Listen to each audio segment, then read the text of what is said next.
Good afternoon from Nungwi beach here in Zanzibar. So you may recall that in the first video that I made about Zanzibar in Stone Town, I mentioned that I'd been here before. So this video is going to be a little bit different, and I'm going to try and tell you a little bit about that story, about how I ended up here in Zanzibar, Nungwi, in 1997. Right, so I set off from Cape Town in May of that year on my GT mountain bike and travelled up through South Africa, north up into Namibia, then up to Windhoek and spent about a week there recovering after all that cycling, and then turned right out of Windhoek across Botswana through Maun, stayed there and saw some of the Okavango Delta, then on through into Zimbabwe to Bulawayo, which is quite an amazing place, and then from there more cycling on up to Harare, I think for about another week, staying there, organising some visas and whatever for going ahead. When the going ahead was going east more out through what's called the Tete corridor of Mozambique for about 3 days, and then into Malawi. Then travelling north up through Malawi, up along the lake, some beautiful areas. I forget the name of the places I stayed now. And then quite an amazing journey, getting on a ferry, getting the bike on a ferry across Lake Malawi into Tanzania. Into Tanzania, through Arusha, on out to Dar es Salaam. That took about 5 months.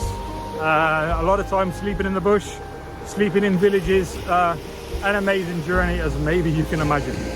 I don't have any of the photographs with me of that part of the journey, but what I do have is from Dar es Salaam.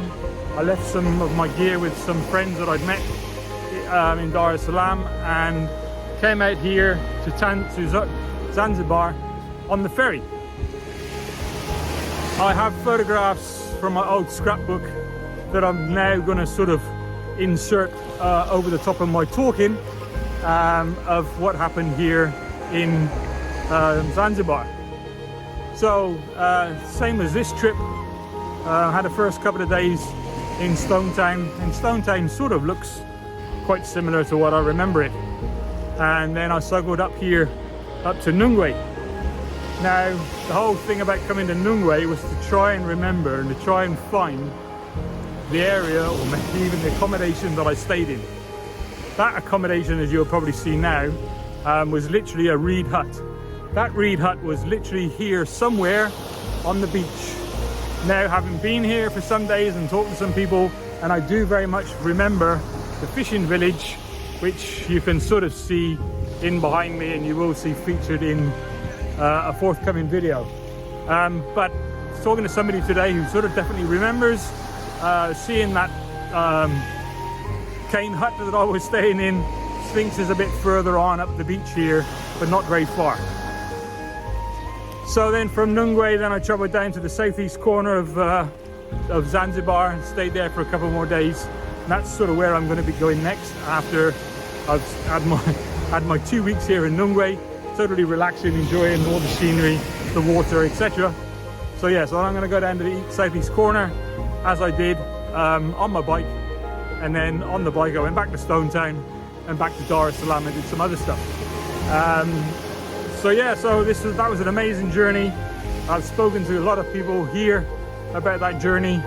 There's lots of sort of wide eyes when I explain to them where I've been, and in general people are quite amazed by that journey. I suppose it was quite something at the time. I know there's a lot of other people doing bigger and better stuff than that, but that was my little claim to fame of cycling across Africa, from Cape Town to Dar es Salaam and out to Zanzibar.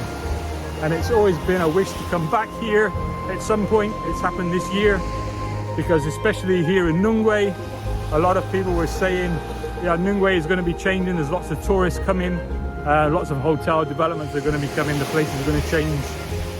The reed hut that I stayed in certainly doesn't exist anymore. But I think it's quite nicely done, most of it. There's a couple of horrible big blocks here, but other than that, it's quite nice. Most of it's quite expensive. Most of it's outside of my price range. It's not places I would stay, but all good. But I'll try and feature more of that in a forthcoming video. Check you later.